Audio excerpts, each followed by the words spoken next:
ಹಾಗೆ ಎಲ್ಲರೂ ನಮಸ್ಕಾರ. ಇವತ್ತಿನ ವಿಡಿಯೋ ಏನಂದರೆ, ಪ್ರೀತಿ ಮಾಡೋ ಹುಡುಗಿನೇ ಹುಡುಗನಿಗೆ ಜ್ಯೂಸಲ್ಲಿ ಪಾಯ್ಸನ್ ಮಾಡಿಕೊಟ್ಟು ಸಾಯಿಸೋ ಕೇಸು ತುಂಬ ಫೇಮಸ್ ಆಗಿ ನಡೀತಾ ಇತ್ತು. ಎಲ್ರಿಗೂ ಗೊತ್ತಿತ್ತು. ಕೆಲವೊಬ್ರಿಗೆ ಆ ಕೇಸ್ ಬಗ್ಗೆ ಗೊತ್ತಿಲ್ಲ. ಸೊ ಶಾರ್ಟಾಗಿ ಒಂದು ಕ್ಲಾರಿಫಿಕೇಷನ್ ಕೊಡ್ತೀನಿ. ಏನಂದರೆ, ಶರಣ್ ಅಂತ ಒಂದು ಹುಡುಗ, ಕರಿಷ್ಮಾ ಅಂತ ಒಂದು ಹುಡುಗಿ. ಹುಡುಗ ಬಂದ್ಬಿಟ್ಟು ಕೇರಳ, ಹುಡುಗಿ ತಮಿಳ್ನಾಡು. ಇಬ್ಬರು ಒಂದೇ ಕಾಲೇಜಲ್ಲಿ ಹೋಗ್ತಾಯಿದ್ರು. ಆವಾಗ ನೋಡಿದ್ರು, ಪ್ರೀತಿ ಮಾಡಿದ್ರು, ಲವ್ ಮಾಡ್ತಾಯಿದ್ರು, ಕಂಟಿನ್ಯೂ ಆಗ್ತಾ ಹೋಗ್ತಾಯಿತ್ತು. ಕೆಲವೊಂದು ದಿವಸ ಆದಮೇಲೆ ಹುಡುಗಿಯರ ಮನೆಯಲ್ಲಿ ಅಲೈನ್ಸ್ ನೋಡೋಕ್ಕೆ ಶುರು ಮಾಡಿದ್ರು. ಆವಾಗ ಮಿಲ್ಟ್ರಿ ಹುಡುಗ ಒಬ್ಬ ಬರ್ತಾನೆ.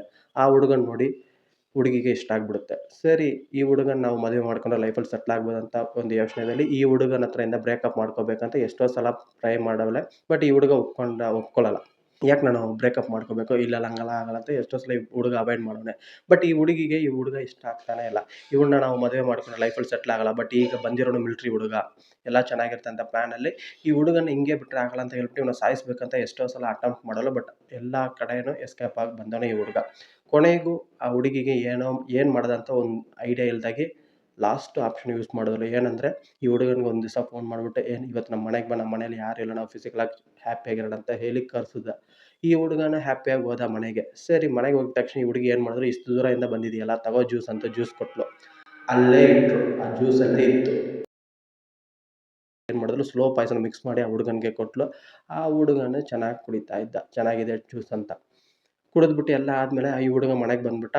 ಈಗ ಸ್ಲೋ ಪಾಯ್ಸನ್ ಅಲ್ವಾ, ಸಡನ್ನಾಗಿ ರಿಯಾಕ್ಟ್ ಆಗಲ್ಲ. ಸೊ ಒಂದು ದಿವಸ ಆದಮೇಲೆ ಅವ್ನ ಬಾಡಿಲಿ ರಿಯಾಕ್ಟ್ ಆಗೋಕ್ಕೆ ಶುರು ಆಯಿತು. ಡೈಲಿ ಒಂದೊಂದು ಪಾರ್ಟ್ಸ್ ಡ್ಯಾಮೇಜ್ ಆಗೋದು. ಕಿಡ್ನಿ, ಲಂಗ್ಸು, ಲಿವರು, ಅಂಥ ಡ್ಯಾಮೇಜ್ ಆಗಿ ಹೋಗ್ತಾನೆ ಇರ್ಬೇಕಾದ್ರೆ ಅವ್ನ ಮನೆಯಲ್ಲೇ ಡೌಟು, ಅವ್ನ ಫ್ರೆಂಡ್ಸ್ಗೂ ಡೌಟು. ಇಷ್ಟು ದಿವಸ ಅವ್ನು ಚೆನ್ನಾಗೇ ಇದ್ನಲ್ಲ, ಯಾಕೆ ಸಡನ್ನಾಗಿ ಇವ್ನ ಬಾಡಿ ಪಾರ್ಟ್ಸ್ ಎಲ್ಲ ಹಿಂಗೆ ಆಗ್ತಾಯಿದೆ ಅಂತ ಅವನ ಹತ್ರ ಕೇಳುವಾಗ ಅವನು ಏನಂದ, ಇಲ್ಲ ಕಣೋ, ನಾನು ಲಾಸ್ಟಾಗಿ ನನ್ನ ಗರ್ಲ್ ಫ್ರೆಂಡ್ ಮನೆಗೆ ಹೋಗಿದ್ದೆ, ಆವಾಗಿಂದ ಇದಾಗಿದೆ ಅಂತ ಹೇಳಿಬಿಟ್ಟು ಆ ಹುಡುಗನ ಹತ್ರ, ಅವ್ನ ಫ್ರೆಂಡ್ಸ್ ಹತ್ರ ಎಲ್ಲ ಇವನು ಹೇಳಿದ್ದಾನೆ. ಆವಾಗ ಅವ್ರ ಫ್ರೆಂಡ್ಸ್ಗೆಲ್ಲ ಡೌಟು, ಇವ್ನಿಗೆ ಆಗಿ ಬರೋಲ್ಲ, ಇವನ್ನ ಸಾಯಿಸ್ಬೇಕಂತ ಎಷ್ಟೋ ಸಲ ಹುಡುಗಿ ಟ್ರೈ ಮಾಡಲ್ಲ ಅಂತ ಇವರೆಲ್ಲ ಪೊಲೀಸಲ್ಲಿ ಕಂಪ್ಲೇಂಟ್ ಕೊಡೋಕ್ಕೆ, ಪೊಲೀಸ್ ಬಂದುಬಿಟ್ಟು ಇವ್ರನ್ನ ಇನ್ವೆಸ್ಟಿಗೇಷನ್ ಮಾಡೋಕ್ಕೆ ಈ ಹುಡುಗಿನ ಒಪ್ಕೊಂಡ್ಲು. ಹೌದು, ನಾನೇ ಮಾಡಿದ್ದೆ, ನಾನೇ ಇವನ್ನ ಸಾಯಿಸೋಕ್ಕೆ ಸ್ಲೋ ಪಾಯ್ಸನ್ ಕೊಟ್ಟೆ ಅಂತ ಹೇಳ್ಬಿಟ್ಟು ಎಲ್ಲ ಒಪ್ಕೊಂಡ್ಲು.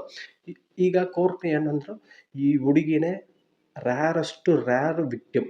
ಅದಾದರೆ ಯಾರು ಈ ಥರ ಟ್ರೈ ಮಾಡಲ್ಲ. ಈಗ ನಾನು ನಿಮ್ಮನ್ನ ಸಾಯಿಸ್ಬೇಕಂದ್ರೆ ಏನು ಮಾಡ್ತೀನಿ, ಏನೋ ಒಂದು ಕೋಪದಲ್ಲಿ ಒಂದು ಸತಿ ಟ್ರೈ ಮಾಡ್ತೀನಿ, 2 ಸತಿ ಟ್ರೈ ಮಾಡ್ತೀನಿ. ಬಟ್ ಈ ಹುಡುಗಿ ಪದೇ ಪದೇ ಇವತ್ತು ಒಂದು ಪ್ಲ್ಯಾನ್ ಮಾಡ್ತಾಳೆ, ನಾಳೆ ಒಂದು ಪ್ಲ್ಯಾನ್ ಮಾಡ್ತಾಳೆ, 10 ದಿವಸ ಆದಮೇಲೆ ಒಂದು ಪ್ಲ್ಯಾನ್ ಮಾಡ್ತಾಳೆ. ಸೊ ಈ ಹುಡುಗಿ ಕ್ಯಾರೆಕ್ಟರ್ ಬಂದ್ಬಿಟ್ಟು ತುಂಬ ಚೀಪಾಗಿದೆ ಅಂತ ಹೇಳ್ಬಿಟ್ಟು ಆ ಕೋರ್ಟು ಈ ಹುಡುಗಿಗೆ ಲೈಫ್ ಟೈಮ್ ಜೈಲಲ್ಲಿ ಇರಬೇಕಂತ ಒಂದು ರೂಲ್ ಕೊಟ್ಟರು. ಈಗ ನಮ್ಮ ಇಂಡಿಯನ್ ಕಾನ್ಸ್ಟಿಟ್ಯೂಷನ್ ಬಗ್ಗೆ ನಿಮ್ಮೆಲ್ರಿಗೂ ಗೊತ್ತು. ಇಂಡಿಯನ್ ಲಾಸಲ್ಲಿ ಎಷ್ಟೊಂದು ಹೋಲ್ಸ್ ಇದೆ. ಆ ಹೋಲ್ಸಿಂದ ಎಷ್ಟು ತಪ್ಪು ಮಾಡಿದ್ರು ಆಚೆ ಬರ್ಬೋದು ಅಂತ ಎಲ್ರಿಗೂ ಗೊತ್ತು. ಸೊ ಈ ಹುಡುಗಿ ಏನು ಮಾಡೋಲ್ಲ, ಈಗ ಆ ಕೋರ್ಟಲ್ಲಿ ಕೊಟ್ಟಿರೋ ಒಂದು ಜಡ್ಜ್ಮೆಂಟ್ನ ಫಾರ್ವರ್ಡ್ ಮಾಡಿ ಹೈಕೋರ್ಟ್ಗೆ ಅಪ್ಲೈ ಮಾಡವಳೆ. ನಾನು ಈ ಥರ ತಪ್ಪೇ ಮಾಡಿಲ್ಲ, ಈ ಕೇಸ್ ಬಂದುಬಿಟ್ಟು ನಾನು ಮಾಡಿರೋದಲ್ಲ, ಮೀಡಿಯಾನೇ ನಾನೇ ತಪ್ಪು ಮಾಡಿದೆ ಅಂತ ಹೇಳ್ಬಿಟ್ಟು ಎಲ್ರ ಕಣ್ಣಿಗೂ ಮುಚ್ಚಿಬಿಟ್ಟವ್ರೆ. ಈಗ ಎಲ್ಲರೂ ನಾನು ನೋಡಿದ ತಕ್ಷಣ ನಾನೇ ತಪ್ಪು ಮಾಡಿದೆ ಅಂತ ಅನ್ಕೊಂಡ್ಬಿಟ್ಟವ್ರೆ ಅಂತ ಹೇಳ್ಬಿಟ್ಟು ಇವರು ಈ ಕೇಸ್ನ ಹೈಕೋರ್ಟ್ಗೆ ಮೂವ್ ಮಾಡೋರು. ಈಗ ಹೈಕೋರ್ಟಲ್ಲಿ ಫೆಬ್ರವರಿ 19 ಈ ಕೇಸ್ ಮತ್ತೆ ರೀಓಪನ್ ಮಾಡ್ತವ್ರೆ. ಅದು ಹೈಕೋರ್ಟಲ್ಲಿ ಏನಾಗುತ್ತೋ ನನಗೆ ಗೊತ್ತಿಲ್ಲ, ಅದು ಬಿಟ್ಟಾಕೋಣ. ಈಗ ಕೋರ್ಟ್ ಅಂದರೆ ಏನು, ನಾವೇನೋ ತಪ್ಪು ಮಾಡಿದ್ದೀವಿ, ಅದಕ್ಕೆ ಒಂದು ಜಡ್ಜ್ಮೆಂಟ್ ಕೊಡ್ತಾರೆ. ಆ ಜಡ್ಜ್ ಬಂದುಬಿಟ್ಟು ವ್ಯಾಲ್ಯೂ ಪರ್ಸನ್ ತಾನೆ. ಈಗ ಹೈಕೋರ್ಟ್, ಸುಪ್ರೀಂ ಕೋರ್ಟಲ್ಲಿ ಯಾವ ಥರ ಜಡ್ಜ್ ಇರ್ತಾರೋ ಅದೇ ಥರ ಜಡ್ಜ್ ತಾನೆ ನಾರ್ಮಲ್ ಡಿಸ್ಟ್ರಿಕ್ಟ್ ಕೋರ್ಟು, ಜುಡಿಷಿಯಲ್ ಕೋರ್ಟಲ್ಲಿ ಇರೋ ಜಡ್ಜು. ಬಟ್ ಅವರು ಕೊಟ್ಟಿರೋ ಒಂದು ಅವರು ಕೇಸ್ನ ಫೈನಲೈಸ್ ಮಾಡಿಬಿಟ್ಟವ್ರೆ. ಬಟ್ ಆ ಕೋರ್ಟ್ನ ನಾವು ಹೈಕೋರ್ಟಲ್ಲಿ ಅಪ್ಲೈ ಮಾಡ್ಬೋದಂದರೆ ಇಷ್ಟು ದಿವಸ, ಇಷ್ಟು ಒಂದು ಇಯರ್ಸ್ ನಾರ್ಮಲ್ ಕೋರ್ಟಲ್ಲಿ ನಾವು ಅಪ್ಲೈ ಮಾಡಿ ಏನೋ ಹಿಯರಿಂಗ್ ನಡೀಲಿ, ಅದು ಇದು ಅಂತ ಎಲ್ಲ ಕೊಟ್ಟಿರೋದು ವೇಸ್ಟಾ?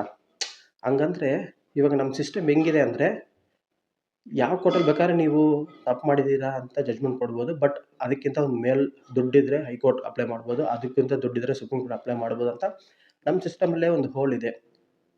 ಸೊ ಇದನ್ನು ಇಟ್ಕೊಂಡು ಎಷ್ಟೋ ಜನ ತಪ್ಪು ಮಾಡಿಬಿಟ್ಟು ಆಚೆ ಬರ್ಬೋದು. ಬಟ್ ಅದನ್ನ ಬಗ್ಗೆ ನಾನು ಮಾತಾಡೋಕ್ಕೆ ಬರೋಲ್ಲ. ಈ ಸಿಸ್ಟಮೇ ನನಗೆ ಒಂಚೂರು ಅರ್ಥ ಆಗಲಿಲ್ಲ. ಆಗಲೇ ಒಂದು ಕೋರ್ಟಲ್ಲಿ ಇವಳು ಕೆಟ್ಟವಳು, ಇವಳು ತಪ್ಪು ಮಾಡಿದಲ್ಲ ಅಂತ ಒಂದು ಜಡ್ಜ್ಮೆಂಟ್ ಕೊಟ್ಬಿಟ್ರು. ಬಟ್ ಇದನ್ನು ತಗೊಂಡೋಗಿ ಹೈಕೋರ್ಟ್ ಅಪ್ಲೈ ಮಾಡೋದು, ಬಟ್ ಈ ಕೋರ್ಟು ಆ ಕೋರ್ಟು ಏನು ವ್ಯತ್ಯಾಸ, ಯಾವುದೂ ಗೊತ್ತಾಗಲಿಲ್ಲ. ಬಿಡಿ, ಇಂಡಿಯಾ ಕಾನ್ಸ್ಟಿಟ್ಯೂಷನ್ ಬಗ್ಗೆ ನನಗೂ ಒಂಚೂರು ಅರ್ಥನೇ ಇಲ್ಲ. ಸಪೋಸ್ ಯಾರಿಗಾದರೂ ಅರ್ಥ ಇದ್ದರೆ ಒಂದು ಕ್ಲಾರಿಫಿಕೇಷನ್ ಕಮೆಂಟಲ್ಲಿ ಕೊಟ್ಟರೆ ನಾನು ನೋಡ್ಕೊಂಡು ತಿಳ್ಕೊತೀನಿ.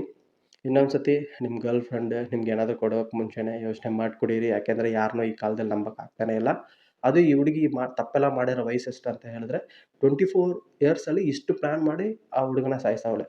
ಹಂಗಾದ್ರೆ ನೀವೇ ನೋಡ್ಕೊಳ್ಳಿ, ಹುಷಾರಾಗಿರಿ.